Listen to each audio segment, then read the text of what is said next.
जय हिंद। हम class 10th का साइंस पढ़ रहे हैं जिसमें हम जैव प्रक्रम चैप्टर पढ़ रहे हैं, लाइफ प्रोसेसेस जिसको बोलते हैं। और आज हम इस चैप्टर में पढ़ेंगे प्रकाश संश्लेषण की मौलिक आवश्यकताएं, मतलब कि बेसिक नीड्स ऑफ फोटोसिंथेसिस, इसके बारे में आज पढ़ेंगे। ठीक, तो देखिए, हम इसके पिछले लेक्चर में हम ये पढ़ चुके हैं कि पत्ती का संरचना कैसे होता है। पेड़ पौधा होता है सब, उसमें पतई होता है, उस पतैया जो होता है वो बना कैसे होता है, इसके बारे में हम पूरा पढ़ लिए थे कि उसमें कहाँ क्या होता है। एक होता है पेलिसेड पैरेन्काइमा, एक होता है स्पंजी पैरेन्काइमा, एक होता है क्रिटिकल मेम्ब्रेन, एक होता है एपिडर्मिस। इस सब के बारे में हम पढ़ चुके हैं पिछले लेक्चर में, और उसके पिछले लेक्चर में हम प्रकाश संश्लेषण के बारे में समझे थे। अब हमको पढ़ना ये है कि आखिर हमको ये ज़रूरत काहे है। क्लोरोफिल कभी ज़रूरत पड़ जा रहा है, कभी कार्बन डाइऑक्साइड ज़रूरत पड़ जा रहा है। अगर ये इसमें से एक भी चीज़ ना हो तो क्या होगा, इसी के बारे में हम पढ़ेंगे। हम काहे नहीं प्रकाश संश्लेषण कर सकते हैं। देखो, आज हम ये प्रकाश संश्लेषण की मौलिक आवश्यकताओं के बारे में पढ़ेंगे, जिसमें पहला है क्लोरोफिल। प्रकाश संश्लेषण में क्या चीज़ जरूरी होता है बाबू? देखो, क्लोरोफिल जरूरी होता है, दूसरा क्या जरूरी होता है, कार्बन डाइऑक्साइड जरूरी होता है, तीसरा क्या जरूरी होता है, जल यानी पानी। देखो, कार्बन डाइऑक्साइड और पानी ये तो बहुत ही जरूरी है। ये लेके पौधा जो है क्या बनाता है, ग्लूकोज बनाता है, प्रकाश संश्लेषण करता है। ठीक, और ये क्या क्या हमको मिल गया, क्लोरोफिल। क्लोरोफिल तो अभी साइड रखिए, पहले हमको क्या चाहिए, कार्बन डाइऑक्साइड और जल चाहिए, यानी कि पानी चाहिए। कार्बन डाइऑक्साइड गैस चाहिए और पानी चाहिए, और उसके बाद क्या चाहिए, क्लोरोफिल चाहिए। और चौथा क्या चाहिए, सबसे मेन है एनर्जी। बिना गैस चूल्हा के, बिना किसी चीज़ का हम खाना बना सकते हैं? नहीं। तो देखो, इसीलिए है जो क्लोरोफिल है ये क्या करेगा, यही जो है ऊर्जा देगा, गैस चूल्हा के जैसे काम करेगा पौधे का भोजन तैयार करने में। तो तीसरा चीज़ क्या है, क्लोरोफिल। ठीक, और चौथा चीज है प्रकाश। ठीक, यानी कि सूर्य का प्रकाश। तो चार चीज हमको जरूरी है। अब इसी के बारे में, इन्हीं चारों चीजों के बारे में पढ़ना है कि चारों चीज करते क्या है सब। अगर ये ना रहे तो काम नहीं चलेगा, देखा जाए तो। चलिए देखते हैं। पहला है क्लोरोफिल। देखो बाबू, क्लोरोफिल होता कहाँ है पत्ते में? आप पढ़े होंगे कि पत्ते का जो रंग होता है वो हरा किसके कारण होता है, क्लोरोफिल के कारण। क्लोरोफिल एगो वड़क है। वड़क मतलब कि रंग देने वाला। जैसे आप होली में रंग खेलते हैं तो रंग है, रंग को वड़क बोल सकते हैं। ऐसे ही क्लोरोफिल एगो रंग है। क्या है बाबू, रंग, क्लोरोफिल। ठीक, इसको बोलते हैं वड़क। देखो, पत्तों का हरा रंग तो इसी के कारण होता है, लेकिन ये पतैया में होता कहाँ है? देखो, पेड़ पौधा होता है, उसमें हम पत्ती का स्ट्रक्चर बताए थे आपको। पत्ती का स्ट्रक्चर में आपको बताए थे, पहले होता है क्रिटिकल मेम्ब्रेन। क्रिटिकल मेम्ब्रेन क्या होता है? क्रिटिकल मेम्ब्रेन ना पत्ते के ऊपर का लेमिनेशन होता है। लेमिनेशन समझ रहे हैं? जैसे कागज वगज का लेमिनेशन कराते हैं, लेमिनेट करा देते हैं, पॉलीथीन से ढक देते हैं, वैसे ही पतैया के ऊपर एक लेमिनेशन होता है। उसी लेमिनेशन को हम क्या बोलते हैं, क्रिटिकल मेम्ब्रेन। यानी बहुत पतले झिल्ली का लेमिनेशन होता है, इसीलिए उसको मेम्ब्रेन बोलते हैं। तो लेमिनेशन का क्या नाम है बाबू, क्रिटिकल मेम्ब्रेन। अब पत्ते को काटते हैं तो कितना पतला होता है पतई, कागज जितना पातर, और उसी में बहुत सारा स्ट्रक्चर होता है, बहुत सारा जो होता है संरचना होता है। अब देखिए, पत्ते के मोटाई में कितना मोट पतई, कागज जितना। अब मोटैया में कागजे जितना मोटाई में का देखो, पहला परत लेमिनेशन, दोनों ओर पतई का लेमिनेशन, का क्रिटिकल मेम्ब्रेन। क्रिटिकल मेम्ब्रेन आप पढ़े थे। ठीक, और उसके बाद क्या था, एपिडर्मिस था। ढोलक के आकार की कोशिका का बना हुआ था एपिडर्मिस। ठीक, एपिडर्मिस ये आप पढ़ चुके हैं, हम बना दिए थे पत्ते के स्ट्रक्चर में। नीचे भी ऐसे एपिडर्मिस होता है, आप समझ सकते हैं, ऐसे ही बना होता है।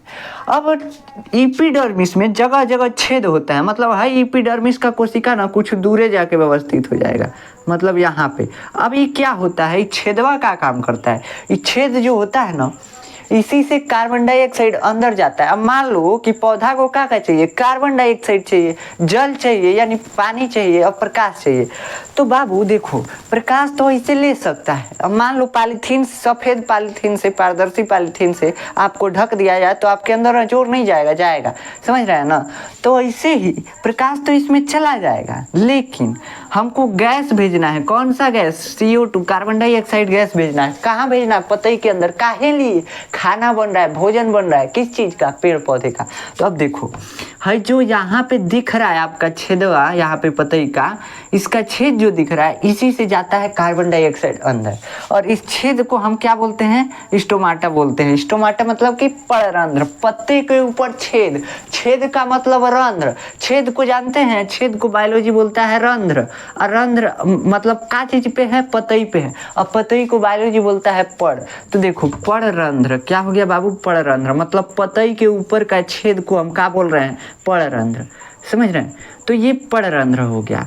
पड़रंध्र से क्या होता है, स्टोमाटा से क्या होता है, गैसों का विनिमय होता है, गैसों का एक्सचेंज होता है। जैसे आप सुने होंगे कि पेड़ पौधा सब ऑक्सीजन देते हैं, इसीलिए पेड़ पौधों को ज़्यादा से ज़्यादा लगाना चाहिए, सुने होंगे ना। तो ये ऑक्सीजन वो निकालेगा कौन ही पड़े, हम जैसे सांस लेते हैं, खींचते हैं ना, तो खींचते हैं ऑक्सीजन खींच लेते हैं, और कार्बन डाइऑक्साइड नाक से ही फेंक देते हैं। तो ये नाक क्या है, हमको सांस लेने का एगो रास्ता है। और ऐसे ही पेड़ पौधा के अंदर एगो नाक होता है, वो नकवा क्या है, नकिया क्या है, यही है रंध्र, पड़रंध्र। इसी से क्या जाएगा, कार्बन डाइऑक्साइड अंदर जाएगा, ऑक्सीजन को बाहर फेंकेगा। जैसे हम सांस में कार्बन डाइऑक्साइड छोड़ते हैं, यो पतैया जो है ऑक्सीजन अपने अंदर से छोड़ देगा, समझ रहे हैं।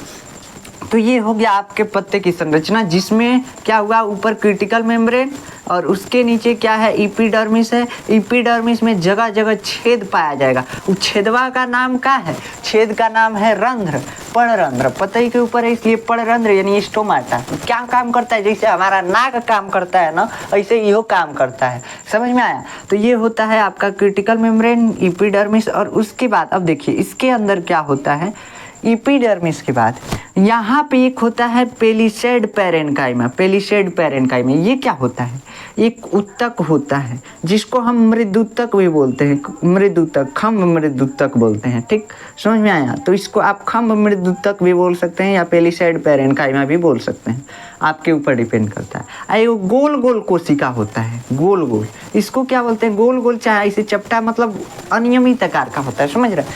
तो इस कोशिका को बोलते हैं स्पंजी पैरेन्काइमा। क्या बोलते हैं बाबू, स्पंजी पैरेन्काइमा है, गोल गोल टाइप का है ना, इसको स्पंजी पैरेन्काइमा।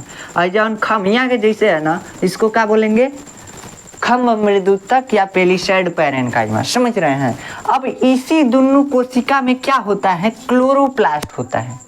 अब देखो हम क्लोरोफिल को ढूंढ रहे हैं पतैया में, कहाँ है क्लोरोफिल, देखो क्लोरोप्लास्ट कहाँ है, पतई के अंदर का संरचना है। और पतई इतना मोटा, हम जूम किए हैं इतना मोटा में, समझ रहे हैं। तो पतई इतना मोटा हमको दिख रहा है, इसे तो होता है रियल में कागज जितना पतला, लेकिन हम जूम करके उसके अंदर का स्ट्रक्चर देख रहे हैं कैसे बना है।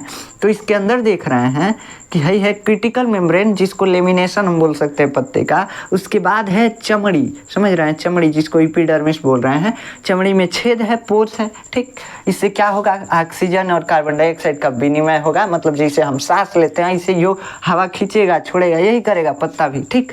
अब इसके अंदर दो प्रकार का कोशिका, एक होता है खम्भ मृदुतक यानी पेलिसेड पैरेन्काइमा, एक होता है क्या, एक होता है स्पंजी पैरेन्काइमा। अब ये दोनों कोशिका जो है ना, इसी के अंदर क्या होता है, क्लोरोप्लास्ट। क्या होता है बाबू, क्लोरोप्लास्ट है, जो आपको बिंदु बिंदु दिख रहा है, ये है क्लोरोप्लास्ट। अब देखो स्पंजी पैरेन्काइमा और पेलिसेड पैरेन्काइमा, इन दोनों कोशिका में क्या होता है, दोनों में होता है क्या, क्लोरोप्लास्ट। अब देखो क्लोरोप्लास्ट क्या करेगा, क्लोरोप्लास्ट यहाँ आके क्या करेगा, क्लोरोप्लास्ट जो है ना, एगो मतलब कि एगो संरचना है गोल का। ऐसी गोल के संरचना के अंदर ना खमिया जैसे संरचना मिलता है। ऐ खमियों में क्या है, यहाँ पे है आपका क्लोरोफिल। तो क्लोरोफिल बहुत ही अंदर ढूक के बैठा हुआ है पतई के अंदर, समझ रहे हैं। तो वो पतैया को हरियर कर देता है। देखो कहाँ, पत्ते के मोटाई में हम देखें तो मोटाई में हमको 3 प्रकार का कोशिका दिखा। एगो तो एपिडर्मिस का कोशिका, दूसर का क्या, खम्भ मृदुतक, तीसर का स्पंजी पैरेन्काइमा। आई सगरू लेमिनेट किया हुआ है, जिसको हम बोलते हैं क्रिटिकल मेम्ब्रेन। जिस पन्नी से लेमिनेशन हुआ है उसको हम बोलते हैं क्रिटिकल मेम्ब्रेन। अब देखो इसके नीचे ये है स्पंजी पैरेन्काइमा, ये है खम्भ मृदुतक यानी पेलिसेड पैरेन्काइमा। अब इसी के अंदर है क्लोरोप्लास्ट। मतलब देखो है ये वो कोशिका है जो दिख रहा है, कोशिका है। इसके कोशिका के अंदर आप अंगक के बारे में पढ़े होंगे क्लास 9th में, कि कोशिका के बहुत सारे अंग होते हैं। जैसे कोशिका के अंदर केंद्रक होगा, न्यूक्लियस होगा, यानी न्यूक्लियस होगा, केंद्रक होगा, उसके बाद क्या होगा, माइटोकॉन्ड्रिया होगा, साइटोसोम होगा, गाल्गी काय होगा, ऐसे कई गो अंग होता है। ऐसे ही पौधा में एगो एक्स्ट्रा अंग होता है, कोशिकांग। मतलब कोशिकांग, इन्हीं सबको तो हम कोशिकांग बोलते हैं। अब देखो हमारे अंदर क्या है, हाथ है, गोड़ है, मुड़ी है, ये सब क्या बोलेंगे, हमारा अंग है। ऐसे ही हमारे कोशिका के अंदर का चीज है, तो कोशिका का अंग तो यहाँ क्या है, कोशिका के अंदरवा है, यहाँ पे कोशिकांग मतलब कोशिका के अंदर है। तो पौधे वाले कोशिका में, पेड़ पौधे वाले कोशिका में एगो एक्स्ट्रा कोशिकांग पाया जाता है। उस कोशिकांग को हम बोलते हैं क्या, क्लोरोप्लास्ट। याद रखना बाबू, क्या बोलते हैं, क्लोरोप्लास्ट। याद रखना इसका नाम, क्लोरोप्लास्ट। ठीक, पड़हरिम बोलते हैं इसको। ठीक, अभी क्लोरोप्लास्ट किस में है जो दोनों टाइप का कोशिका दिख रहा है, इसी सब के अंदर है। याद रखना कि क्लोरोप्लास्ट जो है एपिडर्मिस की कोशिका में नहीं पाया जाता। एपिडर्मिस की कोशिका में क्लोरोप्लास्ट नहीं होता है। अब तीसरा का एक और ही कोशिका है जिसमें पाया जाएगा, अभी बता रहे हैं, बस समझिए। क्लोरोप्लास्ट कहाँ कहाँ है, यहाँ खम मृदुतक में है, स्पंजी पैरेन्काइमा में है। अब इस क्लोरोप्लास्ट के अंदर वह झांके न हम, तो हमको दिखा क्या, खमिया जैसा संरचना दिखा, डंडा डंडा टाइप का इसे संरचना दिखा। समझ रहे हैं, अभी डंडा डंडा टाइप का संरचना है, इसको बोलते हैं ग्रेनम। ये देखिए क्लोरोप्लास्ट कौन ही टाइप का है, समझिए ना, एगो गुब्बारा में पानी भर दिया जाए ना, सेम वैसे ही क्लोरोप्लास्ट है। अब इस क्लोरोप्लास्ट के अंदर कुछ कुछ मोती जैसा डाल, मान लीजिए गुब्बारा में मोती वोती डाल के फुला सकते हैं आप पानी भर के, इससे ये जो है क्लोरोप्लास्ट, इसके अंदर वह क्या है, खमिया जैसे संरचना है, और इसी में पानी वानी भरा हुआ है, कोई लिक्विड भरा होता है, बस समझिए इतना है। ठीक, अभी खमिया जैसे संरचना जो है, इस संरचना को हम बोलते हैं ग्रेनम। क्या बोलते हैं बाबू, ग्रेनम। याद रखो, देखो कहाँ कहाँ से आए हैं हम, पहले सुनते जाओ, देखो कहाँ कहाँ से आए हैं। पहले पत्ते को तोड़ के लाए हैं पौधा से, उसको काटे हैं, काट के देख रहे हैं उस पर। अब कई वो कहेंगे हम पत्ते ही लाते हैं, आप दिखाइए ये सब संरचना, हमको नहीं दिख रहा। तो बाबू तुम एकदम बकलोल हो। देखो इसको देखने के लिए क्या चाहिए हमको सूक्ष्मदर्शी चाहिए, माइक्रोस्कोप चाहिए, समझ रहे हैं। तो माइक्रोस्कोप चाहिए, माइक्रोस्कोप यानी सूक्ष्मदर्शी, देखेंगे उससे, तो सूक्ष्मदर्शी से देखने पर ऐसा स्ट्रक्चर मिलता है। तो हम जब पत्ते के मोटाई में देखते हैं तो उसी मोटाई में इतना स्ट्रक्चर, कौन कौन सा स्ट्रक्चर, क्रिटिकल मेम्ब्रेन, जिसको जो होता है पत्ते के लेमिनेशन टाइप का होता है, समझ रहे हैं। तो ये है क्रिटिकल मेम्ब्रेन। इसके अंदर क्या होता है, इसके जस्ट नीचे इसका चमड़ी वाला भाग होता है, समझ रहे हैं, पत्ते का चमड़ी वाला भाग, जिसको हम बोलते हैं क्या, एपिडर्मिस। क्या बोलते हैं बाबू, एपिडर्मिस। एपिडर्मिस की कोशिका ये है, इसमें क्लोरोप्लास्ट नहीं पाया जाएगा। मान लो क्लोरोप्लास्ट इसमें नहीं पाया जाएगा, समझ रहे हैं। अब इसमें क्लोरोप्लास्ट नहीं पाया जाएगा, लेकिन इसके जस्ट नीचे ना दो टाइप का कोशिका, कौन कौन सा, एगो स्पंजी पैरेन्काइमा, एगो खम मृदुतक यानी पेलिसैड पैरेन्काइमा। ये देखो स्पंजी पैरेन्काइमा गोल या चपटा उपटा होगा, और खमिया जैसे होगा, खम मृदुतक या पेलिसैड पैरेन्काइमा। अब इन दोनों टाइप के कोशिका के अंदर, इन दोनों टाइप के सेल के अंदर कुछ कोशिकांग पाए जाते हैं। आप जानते हैं कि कोशिका के अंदर कोशिकांग पाए जाते हैं। कोशिकांग का मतलब कुछ कुछ अंग पाए जाते हैं कोशिका के, उसी को कोशिकांग बोलते हैं। जैसे कोशिका का न्यूक्लियस हो गया, कोशिकांग है, माइटोकॉन्ड्रिया हो गया, कोशिकांग है, गाल्गी काय हो गया, कोशिकांग है, सेंट्रोसोम हो गया, क्या है, कोशिकांग है। ये सब कोशिकांग है सब। ऐसे ही पौधा में एगो एक्स्ट्रा पाया जाता है। क्या एक्स्ट्रा पाया जाता है, पेड़ पौधा में जो एक्स्ट्रा पाया जाता है वो है क्लोरोप्लास्ट। अब हम इसी क्लोरोप्लास्ट को इस कोशिका में से नोच के निकाल लिए। अब इसको हम देखेंगे, देख रहे हैं इसी के चलते पतैया हरिहर हो रहा है, तो अब इसी को देखेंगे। अब इसको हम निकाल और जूम करके देखिए, इस क्लोरोप्लास्ट को दिख रहा था इस कोशिका में हेती हेती दिख रहा था। मान लीजिए 10x पे जूम किए थे तो हेती हेती दिख रहा था। अब इसको 40x पे जूम करके देख रहे हैं तो इतना बड़ा हमको क्लोरोप्लास्ट दिख रहा है। क्लोरोप्लास्ट किस टाइप का दिख रहा है, हमको ऐसा लग रहा है ना कि छोटका गुब्बारा जो नहीं आता है होली में, वही है, और इसमें पानी भरा गया है। पानी भरा गया। अब इसके अंदर जब हम देखें तो हमको दिखाई दिया पानी तो है, जो लिक्विड है वो तो है ही, लेकिन इसके अंदर कुछ स्ट्रक्चर भी है, कुछ संरचना भी है। उस संरचना कोनी आकार का है, खमिया के टाइप का है। तो इसको हम क्या बोलते हैं? इसको बोलते हैं ग्रेनम। क्या बोलते हैं बाबू? ग्रेनम। ग्रेनम। अब देखो इस ग्रेनम में ही होता है क्लोरोफिल। अभी अभी बाकी है, इसी ग्रेनम में नहीं होता है, एकदम एक्चुअली ग्रेनम में नहीं होता है। अब देखो क्या होता है। अभी ग्रेनम जो है ना, कई वो चीज का बना होता है। एक खंभैया जो है, जैसे हम पिलर उलर बनाते हैं, गिट्टी सीमेंट बालू छड़ी और लगा देते हैं, इसे यहाँ पे भी ग्रेनम है, कुछ चीज से बना हुआ है। ग्रेनम का चीज से बना हुआ है? सिक्का के आकार का कोई पदार्थ है, कोई अंग है, जिसको हम बोलते हैं थैलेकाइंड। क्या बोलते हैं बाबू? थैलेकाइंड। तो देखो अब मान लो कि 10 वो आप सिक्का ले लिए और उस एक सिक्का के ऊपर सगरू को रख दिए, तो इतना बड़ा खमिया बन जाएगा ना। सेम वैसे ही हुआ है। तो सिक्का के आकार का क्या है? थैलेकाइंड है। अब एक वो थैलेकाइंड जोड़ जोड़ के क्या किए हम? एगो ग्रेनम बना दिए। तो देखा जाए तो इस सिक्का से बना है ग्रेनम, सिक्के के आकार से। और सिक्के के आकार का क्या नाम है बाबू? थैलेकाइंड। याद रखना थैलेकाइंड क्या है? एक स्ट्रक्चर है। किसका स्ट्रक्चर है? जिस स्ट्रक्चर से ग्रेनम बना हुआ है। ग्रेनम कहाँ है? क्लोरोप्लास्ट में है। इतना याद रखो, ठीक। अब देखो ये थैलेकाइंड जो है किस चीज का निर्माण करेगा? ये ग्रेनम का निर्माण करेगा। एक के ऊपर एक थैलेकाइंड को रखते जाएंगे।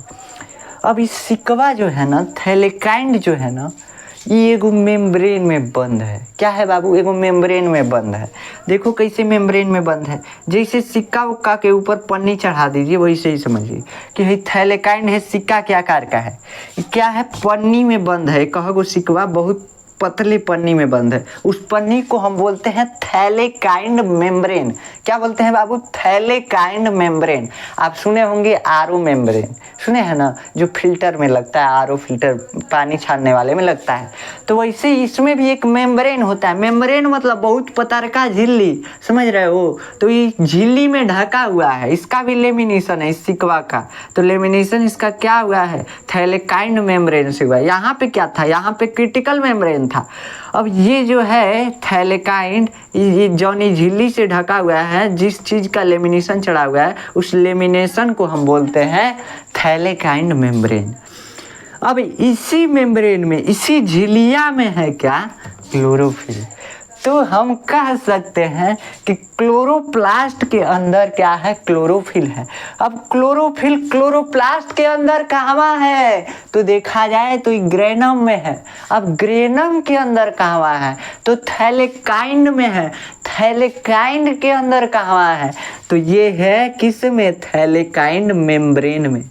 तो बाबू इतना याद रखना, इतना स्ट्रक्चर जो हम बताए हैं।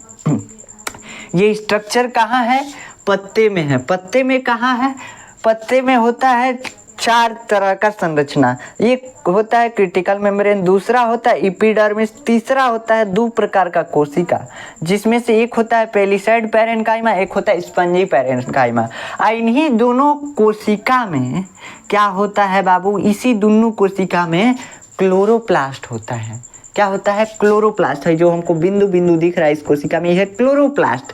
एक क्लोरोप्लास्ट को एगो को नोच के निकाल लिए। अब इसको जूम करके देखे, जूम किए, बस हमको ऐसे स्ट्रक्चर दिखाई दिया। इसमें लगा कि खंभिये के आकार का कोई स्ट्रक्चर है। क्या है बाबू? स्ट्रक्चर है, जिसको हम बोलते हैं ग्रेनम। अब इस ग्रेनम को हम देखें और जूम करके, तो हमको दिखा कि इस सिक्के के आकार की चीज से, किसी चीज से बना हुआ है, जिसको हम नाम दे दिए क्या? थैलेकाइंड। क्या बाबू? थैलेकाइंड। याद रखना नाम, थैलेकाइंड, ठीक। थैलेकाइंड रख दिए। अब ये थैलेकाइंड को जब देखे तो हम देखे इसी में है क्लोरोफिल, लेकिन कहाँ है?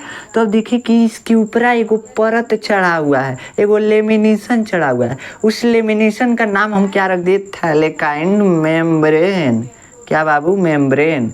अब इस थैलेकाइंड मेम्ब्रेन के अंदर क्या है बाबू? ये है क्लोरोफिल। क्लोरोफिल क्या है? एगो पदार्थ है।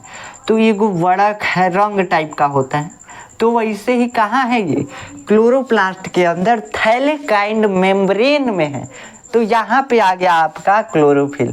क्लोरोफिल को हम ढूंढ के निकाल लिए पतई के अंदर, बहुते अंदर जाके छिपा हुआ था। कहाँ कहाँ, फिर से एक बार रिवाइज कर लीजिए। ये वो पतई को कहाँ से लाए हम, किसी भी पौधे से नोच के लाए। अब उसको काटे तो देखे उसकी मोटाई, उसका मोटाई कितना पतला था। पत्ते का मोटाई कितना होता है, कागज इतना तो होता है। अब उसके मोटाई को जूम किए, बढ़हन किए, किससे, सूक्ष्मदर्शी से आप देख रहे हैं। तो उसके अंदर हमको 4 टाइप का स्ट्रक्चर दिखाई दिया। कौन कौन सा स्ट्रक्चर? एक है क्यूटिकल मेम्ब्रेन, दूसरा एपिडर्मिस है, तीसरा क्या है, तीसरा जो है पेलिसैड पैरेन्काइमा और स्पंजी पैरेन्काइमा है, चौथा, ठीक, स्पंजी पैरेन्काइमा। तो ये आपको दिखा। अब इन दोनों कोशिका में क्या है, इन दोनों टाइप के कोशिका में हमको दिखा बिंदु बिंदु समान संरचना है। अब उस संरचना को हम एक को नोच के निकाले और देखे सूक्ष्मदर्शी से, तो हमको दिखाई क्लोरोप्लास्ट है। ये बिंदु बिंदु जो संरचना दिखाई दे रहा है क्लोरोप्लास्ट है। इसको नोच दिए और नोच के निकाल लिए, और निकाल के देखे तो इसके अंदर हमको दिखा खंभे के आकार का संरचना है, जिसको हम बोलते हैं ग्रेनम। देखो ग्रेनम, क्लोरोप्लास्ट, कोशिका के अंदर क्लोरोप्लास्ट के अंदर है ग्रेनम। अब इस ग्रेनम को जब हम उजाड़ के देखें तो हमको दिखाई सिक्के टाइप के स्ट्रक्चर से बना हुआ है, जिसको हम बोलते हैं थैलेकाइंड। याद रखो थैलेकाइंड, क्या थैलेकाइंड से बनेगा ग्रेनम। अब थैलेकाइंड से बना ग्रेनम, ठीक। अब ये थैलेकाइंड को हम जब अच्छे से देखें तो ये पता चला इसके ऊपर लेमिनेशन चढ़ाया गया है। किस चीज का लेमिनेशन है? थैलेकाइंड मेम्ब्रेन का।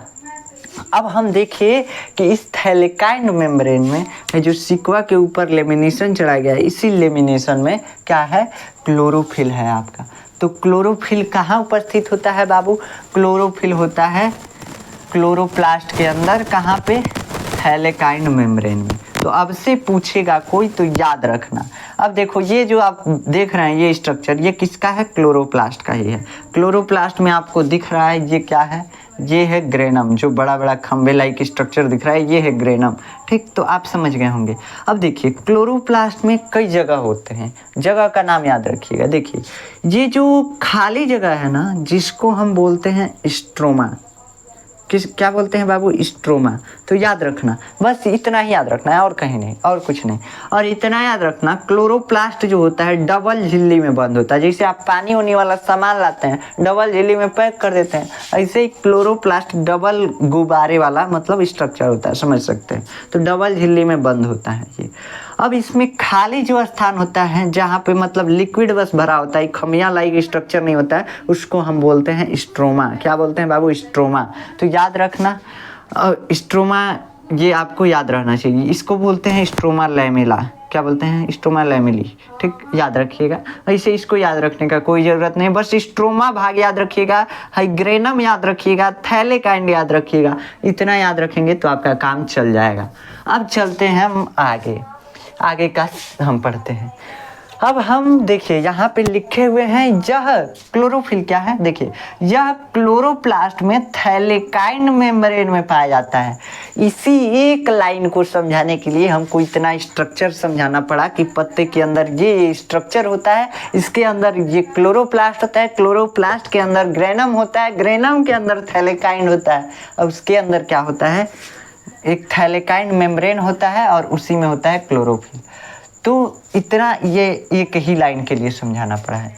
तो ये आपको समझ में आया होगा पहला लाइन। यह क्लोरोप्लास्ट में थैलेकाइंड मेम्ब्रेन में पाया जाता है। कौन? क्लोरोफिल, ठीक। तो क्लोरोफिल जो होता है क्लोरोप्लास्ट में थैलेकाइंड मेम्ब्रेन में पाया जाता है। अब दूसरा क्या है? दूसरा है क्लोरोप्लास्ट पेलिसैड, स्पंजी व द्वारक कोशिकाओं में पाया जाता है। इसका मतलब क्या है?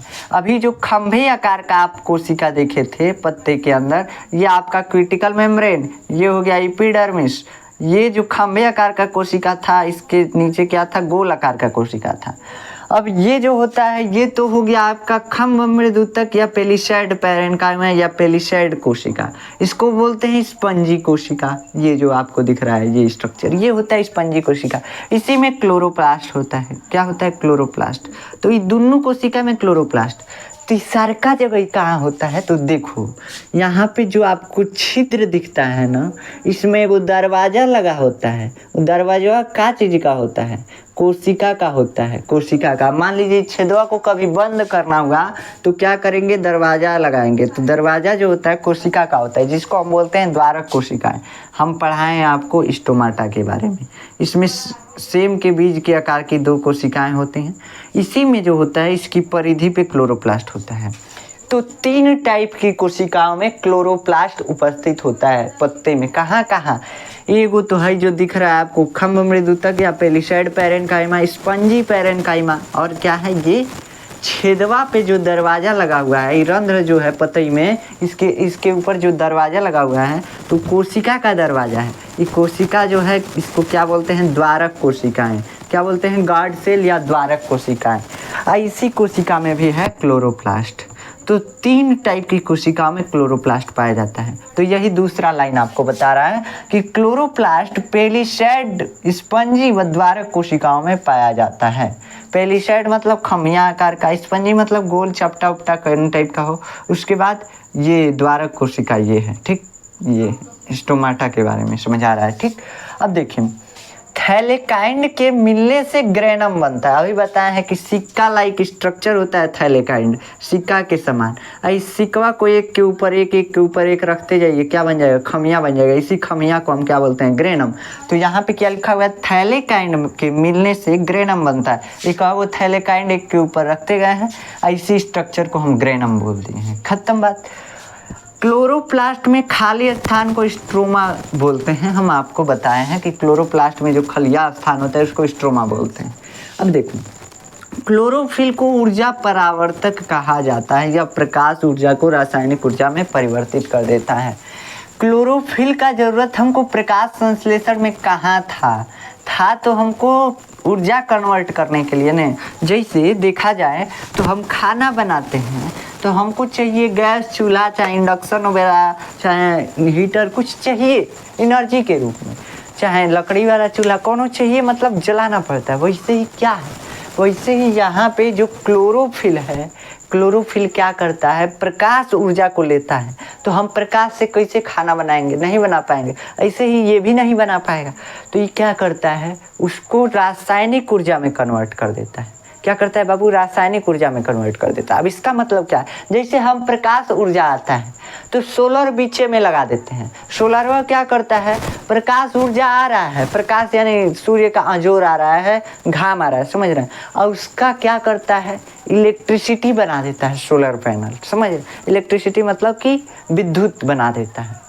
ऐसे ये क्लोरोफिल जो है ना, ये क्या करता है, प्रकाश को लेता है और ले करके तुरंत उसको बना देता है रासायनिक ऊर्जा। रासायनिक ऊर्जा हम भी बनाते हैं, देखिए कैसे।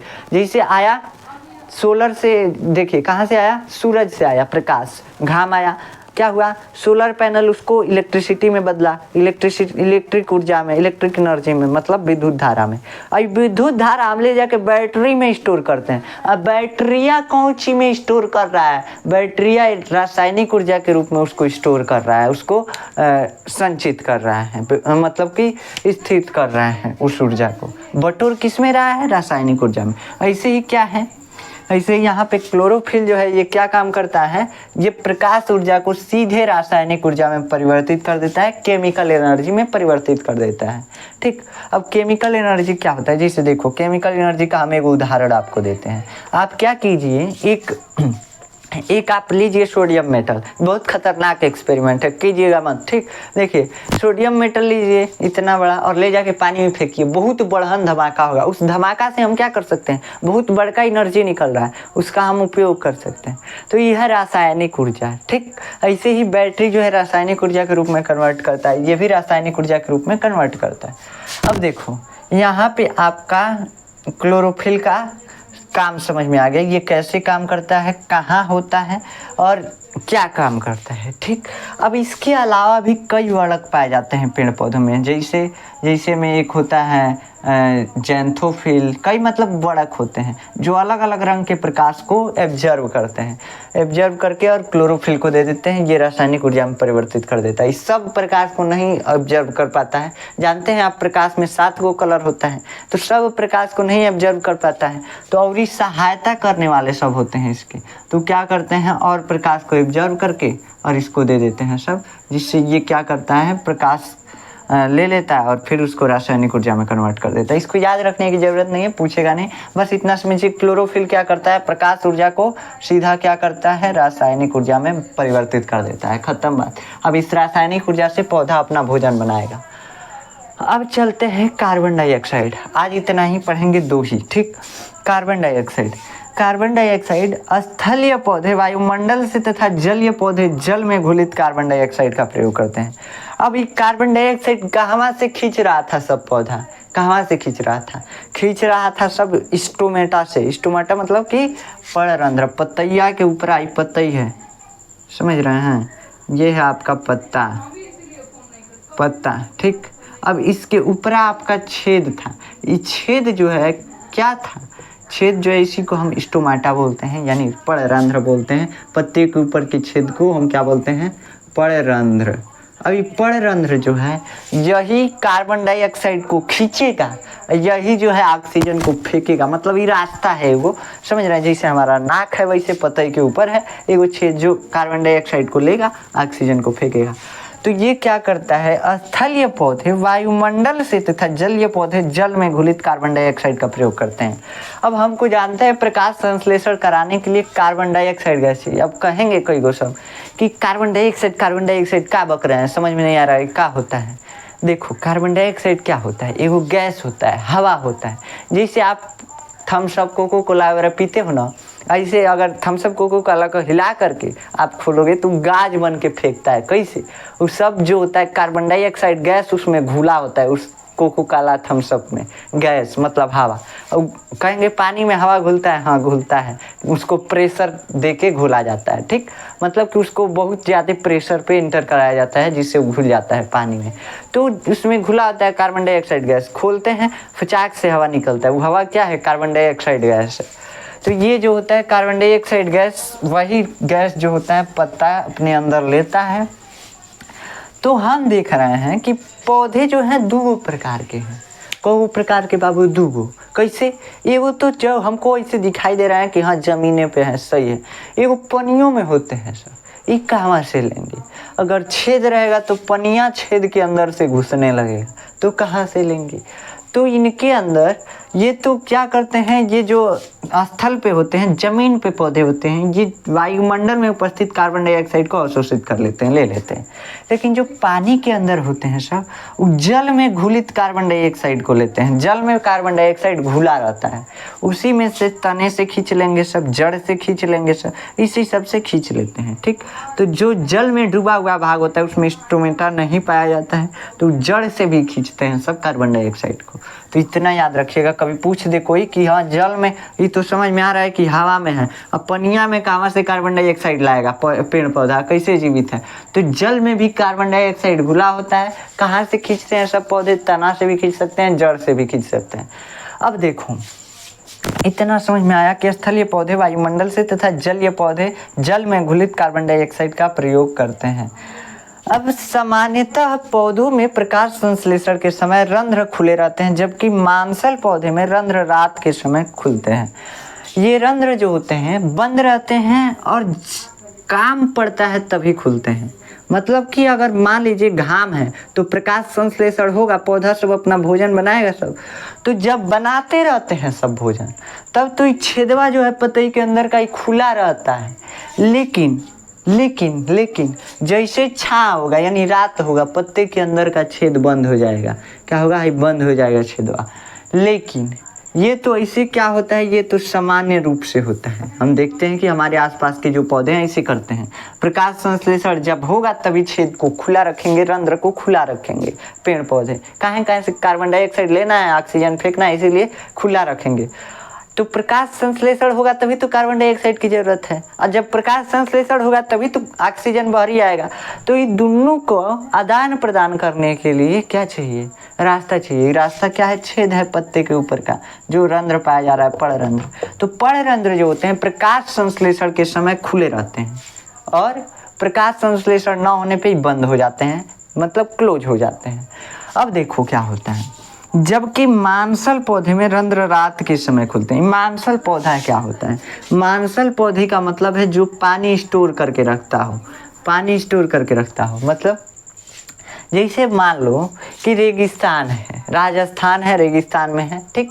अब रेगिस्तान है, मतलब कि रेगिस्तान आप जानते हैं ना, मरुस्थल, उसमें पानी बहुत कम होता है। और ये पेड़ पौधा वहाँ पे भी होते हैं सब, कहाँ से पानी लाएंगे सब इतना। तो जब पानी रहता है तो खींच के अपने अंदर इकट्ठा कर लेते हैं, भाई हमको बाद में ज़रूरत पड़ेगा, हम नहीं जानते हैं, ज़रूरत पड़ेगा हम रख लेंगे, ठीक। तो कुछ दिन के लिए स्टोर कर लेते हैं। इन्हीं पानी स्टोर करने वाले पौधे को हम क्या बोलते हैं, मांसल पौधे। और ये मांसल पौधे जो होते हैं ना, इसमें क्या होता है, इसमें प्रकाश संश्लेषण होता है, लेकिन रंध्र जो होता है वो रात के समय खुले रहते हैं और दिन के समय बंद रहते हैं। काहे ऐसा होता है, ये काहे उल्टा काम कर रहा है। तो उल्टा इसलिए कर रहा है, मान लो रेगिस्तान है, मरुस्थल है, उसमें घाम इतना तेज होगा कि तुम झुलसा जाओगे। वो पौधा तो पौधा है, तो इसके अंदर वो जो पानी स्टोर किया है, ये पनिया क्या होगा, भाप बन के उड़ जाएगा। इसीलिए रंध्र जो होता है मांसल पौधों में, राजस्थान के पौधों में, या मतलब रेगिस्तान के पौधों में खुले नहीं रहते हैं, रात को खुलते हैं। रात को कार्बन डाइऑक्साइड लेते हैं और ऑक्सीजन ग्रहण करते हैं। तो मांसल पौधे में क्या होता है, रंध्र रात को खुलते हैं और दिन में प्रकाश संश्लेषण होता है। इसमें बस उल्टा होता है। तो अब काहे उल्टा हुआ, काहे से कि पानी जो रखे थे सब, भाई पौधा सब स्टोर करके इतना मेहनत से रखे हैं, फिर बाद में पनिया मिलेगा ही नहीं। अब मान लो घामे में एकदम सूरज देवता एकदम कपारे पे चानी पे खड़े हैं, और सब अपना रंध्र खोल दे सब, तो क्या होगा, है जो जल स्टोर करके रखा हुआ है सब पौधा, एकदम भाप बन के ऐसी छेदवा रहा है, उड़ने लगेगा, उड़ के खत्म हो जाएगा पानी, इन सब का मेहनत बर्बाद हो जाएगा। इसीलिए ये जो है रंध्र को अपने रात में खोलते हैं सब, और क्या करते हैं, रात में खोल करके और कार्बन डाइऑक्साइड ले लेते हैं सब, और ये मतलब कि कार्बन डाइऑक्साइड ले करके और रख लेते हैं। किस रूप में रख लेते हैं, कार्बनिक अम्ल के रूप में। कार्बनिक अम्ल क्या होते हैं, जैसे HCl है ना, ये भी अम्ल है, HCl, ठीक, HCl अम्ल है। अम्ल मतलब खट्टा पदार्थ। तो देखो जिसमें कार्बन होगा उस टाइप के पदार्थ में रख लेंगे सब, जैसे CH3COOH, इस पदार्थ में, मतलब इस टाइप के पदार्थ में रख लेंगे सब। और उसके बाद जब उपयोग करना होगा तो फिर इसको कार्बन डाइऑक्साइड में बदल लेंगे। कार्बन डाइऑक्साइड का फार्मूला CO2, ठीक। तो ये होता है। तो ये पौधे क्या करते हैं, बस इतना समझो कि जो रेगिस्तान में पौधे होंगे सब, जो मरुस्थल में होंगे सब, वो सब दिन में रंध्र को नहीं खोल सकते हैं, छेदवा दिन में नहीं खोल सकते हैं। कैसे कि सूरज देवता एकदम टनटनाइल रहते हैं, और टनटनाइल रहेंगे तो क्या होगा, इन सब के अंदर का पानी जो है भाप बन के उड़ जाएगा। फिर पानी कहाँ से लाएंगे सब, मरुस्थल में। तो इसलिए जो मांसल पौधे होते हैं, राजस्थान में जो पौधे होते हैं, उनमें रंध्र रात को खुला रहता है। तो रात को कार्बन डाइऑक्साइड ले लेंगे सब, दिन में प्रकाश संश्लेषण करेंगे। जब प्रकाश आएगा तो कार्बन डाइऑक्साइड अपने अंदर रखे रहेंगे। तो ये होता है बस मांसल पौधों में। तो आशा है कि आपको इतना चीज़ समझ में आया होगा। अब हम नेक्स्ट लेक्चर में प्रकाश की उपयोगिता के बारे में समझेंगे, और क्या समझेंगे, जल की उपयोगिता के बारे में। 4 चीज़ें थी जिसमें से 2 चीज़ों के बारे में समझ गए।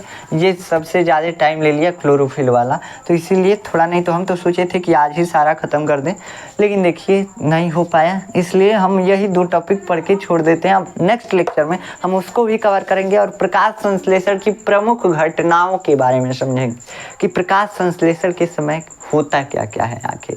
तो इसके बारे में हम नेक्स्ट लेक्चर में पढ़ेंगे। अगर आपको इसका नोट्स चाहिए तो आप जाकर देखेंगे, डिस्क्रिप्शन में आपको नोट्स का लिंक मिल जाएगा, PDF notes, hand written notes आपको मिलेगा, वहाँ पे आप जाकर वहाँ से डाउनलोड कर सकते हैं। लेकिन हम बार बार आपको हिदायत देते हैं, बार बार आपको सचेत करते हैं बाबू, कि नोट्स अपने मन से बनाया करो, एकदम कंफर्म हो जाएगा आपका। जैसे आप देख के बनाओगे ना, कुछ याद नहीं होगा, समझ रहे हो। ऐसे तो वीडियो देखते समय आपको याद हो जाता होगा, मुझे आशा है, ठीक। लेकिन अगर आपको नहीं याद हो रहा रहा है ना, तो नोट्स आप कोशिश कीजिए कि तुरंत वीडियो देखिए, अब वीडियो देख करके मोबाइल साइड में कीजिए और तुरंत नोट्स बनाइए। ऐसे करेंगे ना तो एकदम आपको हम पक्का लिख के दे सकते हैं ना कि आप 90+ तो जाएंगे ही जाएंगे, अगर आप अपने मन से नोट्स पूरा तैयार कर लेते हैं तब। ठीक, मतलब कि पढ़ करके तुरंत आप नोट्स बना लिए तो आप 90+ पक्का जाएंगे, इतना हमारा गारंटी है। ठीक, तो चलिए अब चलते हैं, नेक्स्ट लेक्चर में मिलेंगे, तब तक के लिए जय हिंद।